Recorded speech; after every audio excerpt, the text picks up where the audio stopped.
Matapos tanungin si Yin ng kanyang guild leader na kung ang batang lalaki raw ba sa kanilang unahan ang kanyang tinutukoy na nagpapahiya sa kanya noong nakaraan, ay agad naman na pinasangayunan ni Yin ang katanungan sa kanya ng kanyang guild leader dahil hindi raw niya nakalimutan ang ginawa sa kanya nitong walang hiya na bastard.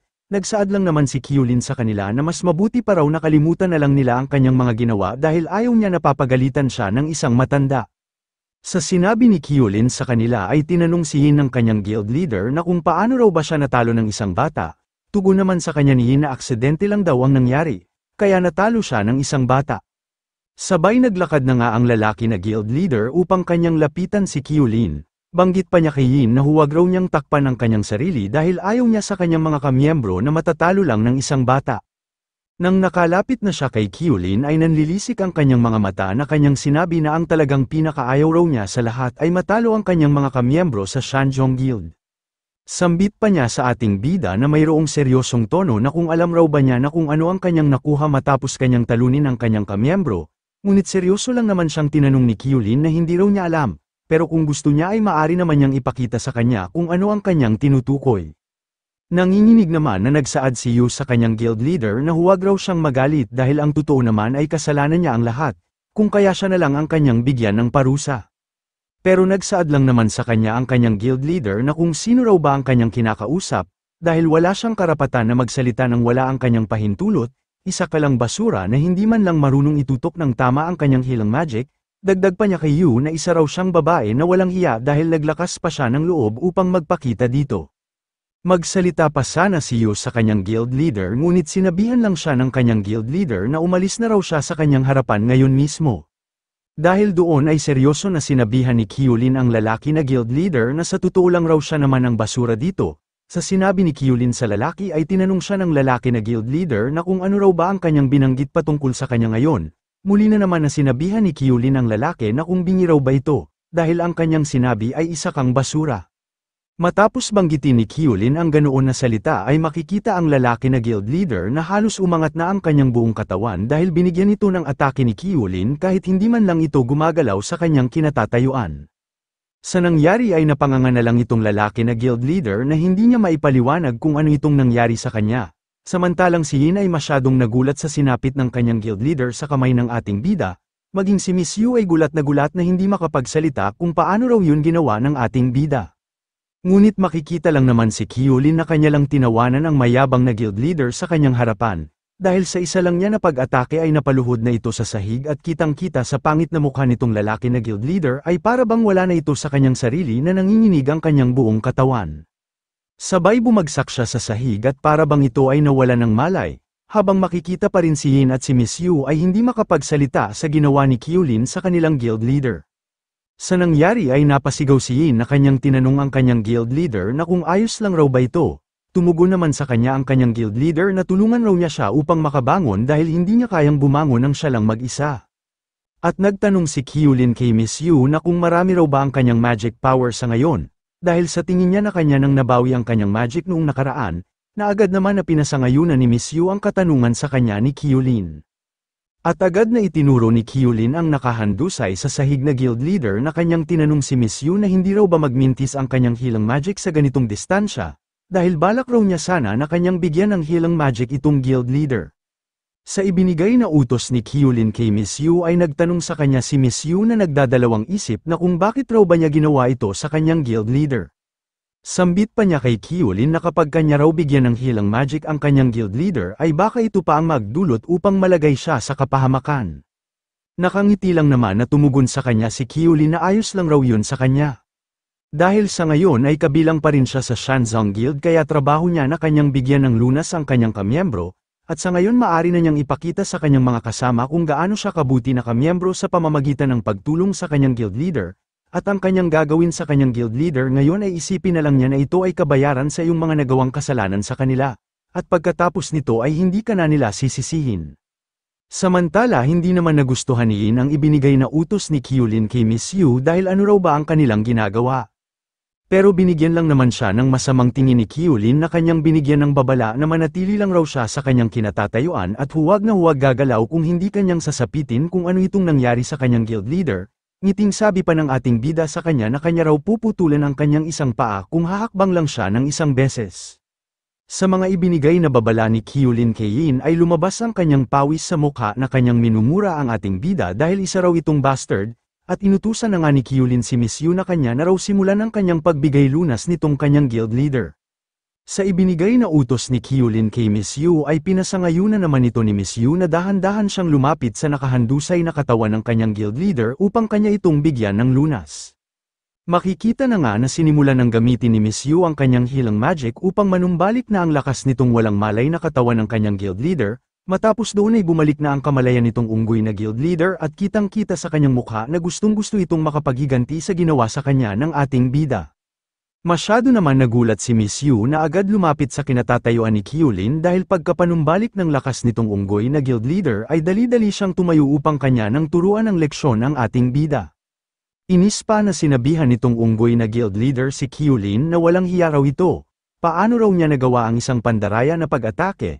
Pero tumugon lang naman sa kanya si Kyulin na kung ano raw ba ang kanyang ibig na sabihin na ang kanyang ginawa kanina ay isang pandaraya.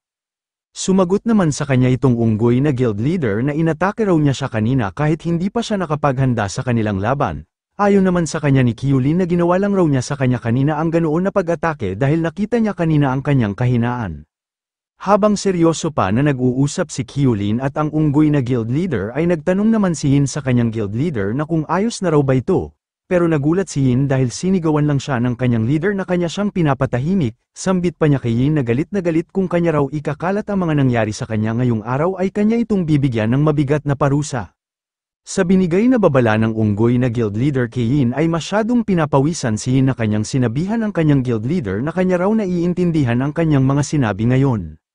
Makikita naman ang dalawang kamao nitong unggoy na guild leader na kanyang itiniklop na masyadong nanginginig, dahil hindi na siya makapaghintay na makapaghiganti sa ating bida. At kitang-kita ito na parabang nag-super saiyan na umuusok pa ang ilong nito dahil kanya nang binuhos ang kanyang lahat na enerhiya para sa kanyang gagawin na atake. Seryoso pa niya na sinabi kay Kyulin na kung nakapaghanda na raw ba ito para sa kanyang kamatayan. Wala naman tugon si Kyulin sa mga sinabi sa kanya nitong unggoy na guild leader bagkus seryoso lang niya itong tinitingnan na bahagyang nagulat. Wala na nga na sinayang na oras itong unggoy na guild leader dahil agad itong sumalakay sa ating bida, saad pa niya sa ating bida na tikman raw niya ang galit ng isang leader sa nangungunang guild dito sa Green Lake Town. Nang nasa malapit na siya sa ating bida ay kanya nang hinanda ang kanyang kamay na kanyang sinigawan ng ating bida na lasapin raw niya itong kanyang ibibigay sa kanya na pag-atake. Pero makikita lang naman si Kyulin na hindi man lang gumalaw sa kanyang kinatatayuan bagkus seryoso lang niya na hinihintay ang atake sa kanya nitong unggoy na guild leader. Makikita sa kanyang mukha na ito ay natatawa sa ginawang kilos laban sa kanya nitong unggoy, nang hinawi na ng unggoy na guild leader ang kanyang kamay upang kanyang patamaan ang katawan ng ating bida ay kitang-kita na bigla na lang naglaho si Kyulin sa kanyang kinaroroonan, hindi naman makapaniwala itong unggoy na guild leader na lumabas ang pawis sa kanyang mukha. Dahil bakit bigla na lang naglaho sa kanyang harapan ang bata na kanyang kalaban. At agad niyang pinapakiramdaman ang kanyang buong paligid na napapatanong na kung saan raw ba ngayon nagtatago ang walang hiya na bata, maaari bang tumakbo na siya sa takot ng kanya nang pinakita ang kanyang totoong lakas. Pero nakangiti lang naman si Kyulin na nagsaad sa unggoy na guild leader na tingnan raw niya ang kanyang likod. Nang narinig ng unggoy na guild leader ang boses ng ating bida ay masyado siyang naguguluhan na napapatanong kung paano raw ba lumitaw itong tao na ito sa kanyang likod nang hindi man lang niya nararamdaman. Sabay mabilis siyang lumingon sa kanyang likod at agad niyang ginamit ang kanyang kamay na binabalutan ng aura upang patamaan ang ating bida ngunit laking gulat niya dahil muli nang naglaho si Kyulin sa kanyang likod. Makikita sa buong paligid nitong unggoy na guild leader ay wala man lang Kyulin ang makikita. Pero laking gulat niya dahil biglang lumitaw si Kyulin sa itaas ng kanyang isang kamay at hindi maalis ang kanyang tingin dito. Iniinis pa siya ng ating bida na kung nakikipaglaban raw ba ito sa hangin. Sinigawan lang naman siya nitong unggoy na guild leader na umalis raw siya sa kanyang kamay dahil masyado siyang mabaho. Nang bumaba na si Kyulin galing sa kamay nitong unggoy na guild leader ay makikita silang dalawa na naghahanda na ng kani-kanilang mga atake. Sambit pa ng unggoy na guild leader sa ating bida habang naghahanda ng kanyang suntok na binabalutan ng gintong aura, na mapunta na raw ito sa impyerno, samantalang si Kyulin naman ay seryoso lang niya na tinitingnan ang suntok na tatama na sa kanya. Si Miss Yu na nanunood sa kanilang laban ay masyadong nag-alala kay Kyulin na kanyang sinigawan na iwasan raw niya ang suntok na tatama na sa kanya, habang itong si Yin naman ay kanyang sinisigaw na patayin raw ng kanyang guild leader ng isa lang na suntok ang walang hiyang bastard. Sa gitna ng mga sinabi ni Yin ay natatawa na lang ang ating bida. At agad niyang binuksan ang kanyang depensa upang diretso sa kanyang katawan ang suntok nitong unggoy na guild leader. Makikita sa mga mata ng ating bida na ito ay nanlilisik na para bang gusto na niyang patahimikin itong mayabang na guild leader. Pero nang tumama na ang suntok ng unggoy na guild leader sa kanyang katawan ay mabilis naman niya itong naharangan gamit ang kanyang kamao na nagdulot upang ito ang matamaan ng suntok ng unggoy na guild leader. Matapos tumama ang malakas na suntok nitong unggoy na guild leader ay laking gulat niya sa tigas ng mga kamay ng ating bida dahil maging ang kanyang mga buto sa kamao ay nagkadurog-durog. Dahil doon ay nakangiti sa kanya ang ating bida dahil wala man lang epekto sa kanya ang ibinigay na suntok nitong unggoy na guild leader. Sa nangyari ay sumisigaw na namimilipit sa sakit itong unggoy na guild leader na kanyang hinawakan ang kanyang nabali na kamay. Wala na nga na sinayang na oras si Kyulin dahil agad niyang binigyan ng atake gamit ang kanyang siko itong unggoy na guild leader. Matapos bigyan ng siko sa tiyan ni Kyulin ang guild leader ay muli na naman siyang naghahanda ng isa pa na atake. Na direktang tumama sa pagmumukha nitong unggoy na guild leader itong malakas na sipa ng ating bida. Dahil sa sipa na yun ay halos hindi na makilala ang mukha nitong guild leader dahil mas lalo pa itong naging gwapo, hindi pa nakontento si Kyulin dahil muli na naman niyang papakainin ang kanyang isa pang atake itong unggoy na guild leader upang hindi na talaga ito makabangon, dahil doon ay tumilapo ng guild leader papunta sa malayo dulot ng sipa ng ating bida. At ito ay dumiretso sa pader ng malaking gusali. Samantalang ang dalawa na nakakita sa ginawa ng ating bida sa kanilang guild leader ay hindi makasalita na wala nang nagawa kung hindi kanila na lang itong pinapanood habang walang tigil na ginulpi ni Kyulin. Dahil sa atake na yun ay kitang-kita ang guild leader na namimilipit sa sakit dulot ng paggulpi sa kanya ng ating bida. Nang nakita ni Yin ang sinapit ng kanyang guild leader sa kamay ng ating bida ay hindi na niya alam kung ano ang kanyang dapat na gawin. Na kanya na lang nasabi na kung ano na raw ba itong mga nangyari. Seryoso naman na sinabihan ni Kyulin si Miss Yu na huwag lang daw siyang tumayo at manood sa mga nangyari, dahil bilang isang healer na wizard ay kinakailangan niyang pagtuunan ng pansin ang pagbibigay lunas sa kanyang mga kasama sa ganitong sitwasyon, kung kaya bigyan na niya ng lunas ang kanyang kasama. Masyado naman nagtataka si Miss Yu sa ibinigay sa kanya na utos nitong ating bida na nagdadalawang isip na kanyang tinanong si Kyulin na talaga raw ba na muli na naman niyang bigyan ng lunas ang kanyang guild leader. Sumagot naman sa kanya si Kyulin na tama raw ang kanyang narinig na kanyang bigyan ng lunas ang kanyang guild leader dahil ito naman talaga ang kanyang trabaho bilang healer. Makikita naman itong unggoy na guild leader na namumuti na ang kanyang mga mata na kanyang nasabi sa kanyang sarili na muli na naman daw siyang mawalan ng malay matapos nitong malagim na nangyari sa kanya ngayon. At lumipat naman ang eksena kung saan makikita si Miss Chenzo na bumibili ng mga masustansya na mga pagkain, na kanyang iniisip na si Kyulin ay masyadong maliit. Marahil kaya yun sa kanyang hindi magandang mga kinakain, dapat kanyang pagtuunan ng pansin ngayon ang mga kakainin ni Kyulin na mayroong mga masustansya na mga food supplement. Sa sobrang tagal bumili ni Miss Chenzo ay nainis na sa kanya itong nagtitinda ng mga gulay na kanyang tinawag ang pansin ni Miss Chenzo dahil kanina pa raw ito nakatingin sa kanyang mga binibenta na mga gulay, siya raw ba ay bibili or hindi. Sa binanggit na mga salita ng tindera ng mga gulay ay nainis sa kanya si Miss Chenzo na kanya itong sinabihan na kung hindi raw ba ito makapaghintay, paano raw niya nagawang pagsalitaan ng mga ganoon na mga salita ang kanyang customer. Sumagot naman sa kanya ang babae na nagtitinda na kanya raw inaamin ang kanyang pagkakamali pero maaari raw ba na kanyang matingnan ang kanyang mga kamay, dahil nakita raw niya sa kanyang mga kamay ay naghahanap siya kung anong magandang pagkain ng kanyang kasintahan, at ang kanyang nakita dito ay ang kinakailangan niya ay kumain ng maraming mga kamatis. Sa mga sinabi ng tindera kay Miss Chenzo ay naging seryoso ang kanyang tingin nito.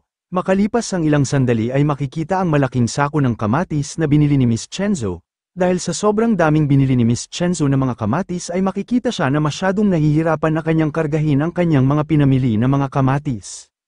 Dahil sa bigat ng kanyang mga pinamili ay masyado siyang pinapawisan na kanyang nasabi na masyado raw mabigat itong lahat na kanyang binili. Balik naman tayo noong nagbigay na ng pangbayad si Miss Chenzo sa tindera ng mga gulay na kanyang mga binili. Dito ay gulat na gulat ang babae dahil masyado raw malaki ang ibinigay sa kanya na pambayad, na kanyang tinanong si Miss Chenzo na sigurado raw ba siya na itong lahat ang kanyang ibabayad. Nakangiti naman na pinasangayunan ni Miss Chenzo na totoo raw na ang lahat na iyan ang kanyang pangbayad sa kanyang mga binili. Sa kasalukuyan ay nagpatuloy na nga si Miss Chenzo na kanyang kinakaladkad ang kanyang mga pinamili dahil masyado itong mabigat para sa kanya na isang babae. Makalipas ang ilang minuto ay muli na naman na nagpapahinga si Miss Chenzo na kanyang hinahabol ang kanyang hininga, na kanyang iniisip na sana raw nandito si Kyulin upang magkarga nitong kanyang mga binili. Ngunit sa kanya naman likod ay mayroong isang tao ang tinawag ang pansin ni Miss Chenzo, sambit pa niya kay Miss Chenzo na kung kinakailangan raw ba niya ng kanyang tulong. Sa biglaan na pagtawag ng pansin ng tao kay Miss Chenzo ay nagtataka si Miss Chenzo na kung sino raw ba ito. Ang lalaki pala na tumawag ng pansin ni Miss Chenzo ay si Lubiz, na agad itong lumapit kung saan nagpapahinga si Miss Chenzo na masyadong naguguluhan kung sino raw ba itong lalaki na biglang lumapit sa kanya. Tanong pa sa kanya ni Miss Chenzo na kung sino raw ba ito, bakit siya biglang lumapit sa kanya. Nakangiti lang naman na tumugon sa kanya si Lubiz na dati raw siyang taga Wild Horse na tumakbo para sa kanyang kurso. Pero matagal na daw siyang tumigil dahil naghahanap siya ng babae na kanyang mamahalin. Sa mga binanggit na mga salita ni Lubiz ay napapaisip si Miss Chenzo na kanyang nasabi sa kanyang sarili na bakit itong lalaki na ito ay kahintulad ng ugali ni Leon. Sabay nagsaad si Miss Chenzo kay Lubiz na ayos lang raw siya, hindi na daw niya kinakailangan ng kanyang tulong. Kahit na ganoon ang mga sinabi ni Miss Chenzo ay agad lang kinuha ni Lubiz ang isang sako na binili ni Miss Chenzo na kanyang sinabi na kung tatanggihan daw ng isang babae ang kanyang alok ay masasaktan ang kanyang puso. Dahil doon ay tuluyan na nga na kinarga ni Lubiz ang malaking sako na mga binili ni Miss Chenzo upang siya na mismo ang magdala nito papunta sa Chenzo Guild, samantalang si Miss Chenzo naman ay nagtataka kung bakit ganito raw ang kinikilos nitong lalaki. At nagsaad si Lubiz kay Miss Chenzo na siya raw ay tumigil na sa pagtakbo sa Wild Horse, ngunit hindi raw siya naging malungkot simula noong tumakbo siyang muli. Habang patuloy na naglalakad si Lubiz bitbit ang mga pinamili ni Miss Chenzo ay sinigawan siya ni Miss Chenzo na kung ano raw ba ang kanyang ginagawa, tumigil raw ito, ibaba niya ang kanyang mga pinamili. At masyadong nagtataka si Miss Chenzo na kanyang tinanong si Lubiz na kung saan raw ba ito pupunta. Sagot naman sa kanya ni Lubiz na kung hindi raw niya ituturo sa kanya kung saan ang tamang lokasyon ng kanilang destinasyon ay kanya lang ipagpatuloy ang kanyang paglalakad, dagdag pa niya na wala raw siyang pakialam kung saan man siya mapapadpad. Inis naman na sinabi sa kanya ni Miss Chenzo na paano raw ba ito naglakas ng loob na kumilos sa kanyang sariling gusto, sabay na lumapit sa kanya si Miss Chenzo na kanyang sinaad kay Lubiz na kalimutan na lang daw nila yon, siya raw ay nagpapasalamat sa kanyang tulong upang kargahin itong kanyang mga binili. Nakangiti naman na sumagot sa kanya si Lubiz na yun raw ay ang kanyang kasiyahan na kanyang matulungan ang isang magandang babae. Makalipas ang ilang sandali ay dumating na nga sila kung nasaan ang Chenzo Guild, dito ay makikita na ibinaba na ni Lubiz ang malaking sako na kanyang dala, sabay seryoso niyang tinanong si Miss Chenzo na dito pala sa lugar na ito ang kanilang guild, na agad naman na pinasangayunan ni Miss Chenzo na kanyang pinakiusapan si Lubiz na kung maaari raw ba na umalis na siya dito. Dagdag pa ni Miss Chenzo na talagang nagpapasalamat raw siya sa kanyang tulong, gusto raw niyang makabawi sa kanya ngunit hindi niya alam kung ano ang kanyang maaring gawin upang makabayad sa kanya. Sagot naman sa kanya ni Lubiz na huwag na raw niyang alalahanin yon dahil masaya na siya na kanya siyang natulungan. Sabi naman sa kanya ni Chenzo na ayaw raw niyang magkaroon ng utang na loob lalong-lalo na sa taong hindi niya kilala, kinakailangan raw nila itong pag-usapan ng malinaw. Dahil sa paliwanag ni Chenzo kay Lubiz ay nagsaad sa kanya si Lubiz na mukhang masyado raw siyang maingat, nahihirapan raw ba siya sa ganitong pamumuhay. Sabay na pumayag si Lubiz sa kahilingan sa kanya ni Miss Chenzo na makabayad sa kanya ng kanyang utang na loob, na kanyang sinabihan si Miss Chenzo na maaari raw niya siyang imbitahin sa kanilang dinner. Nakangiti naman na nagtanong sa kanya si Miss Chenzo na paano raw ba niya siya pagsisilbihan sa kanilang simpleng dinner. At agad na nga na tumalikod si Miss Chenzo na kanyang sinabi kay Lubiz na maghanda raw siya ng malaking salo-salo mamayang gabi, maaari raw siyang sumali sa kanila mamaya at natitiyak niya na mag-enjoy siya sa kanyang ihahanda na mga pagkain dahil magaling siyang magluto. Sagot naman sa kanya ni Lubiz na inaasahan raw niya na kanyang matitikman ang kanyang mga masarap na pagkain mamaya. Sa kabilang banda naman ay dito makikita ang unggoy na guild leader na muli na namang bumalik ang kanyang buong lakas at ito ay nanlilisik ang kanyang mga mata na gustong makabawi sa ating bida.